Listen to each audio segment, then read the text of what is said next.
High you guys, welcome back to another mini vlog. আজকের ভ্লগটা আমি দুপুরবেলা থেকে স্টার্ট করছি। সো দুপুরবেলায় বসে গেছি গিভঅ্যাওয়ে পার্সেলগুলো প্যাক করার জন্য। আমি কিছুদিন আগে ইনস্টাগ্রাম অ্যান্ড ইউটিউবে গিভঅ্যাওয়ে করেছিলাম, সো সেই প্রোডাক্টগুলো আজকে ডিসপ্যাচ করব। আমি আর অনি অনেকদিন ধরে প্ল্যান করছিলাম যে এবার আমাদের একটা মাইক কেনা দরকার।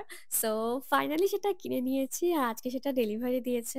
আর একটা এক্সটেনশন কর্ডও কিনেছি। আমাদের আগের এক্সটেনশন কর্ডটা খারাপ হয়ে গেছে, যেটা অনেক বছর চলেছে, বাট হঠাৎ করে দেখলাম সেদিনকে আর কাজ করছে না। আর মাইক আসার সাথে সাথেই তো অনি বসে গেছে ভয়েস ওভার করতে। এরপর আমি স্নান করে নিলাম, দেন চলে গেলাম লাঞ্চ করতে।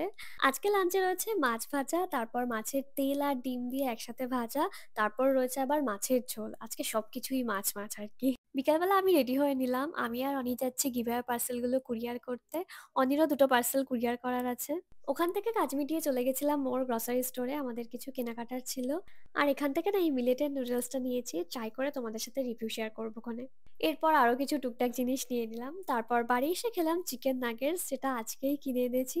এটা আনার আমার একদমই ইচ্ছা ছিল না, এটা খেতে তো খুবই ভালো লাগে বাট আনহেলদি, কিন্তু অনেক খুব জোর করলো সেই জন্যই নিয়ে আসলাম। তারপর এটা খেতে খেতে এডিটিং করছিলাম, and yeah that's it for today, bye bye.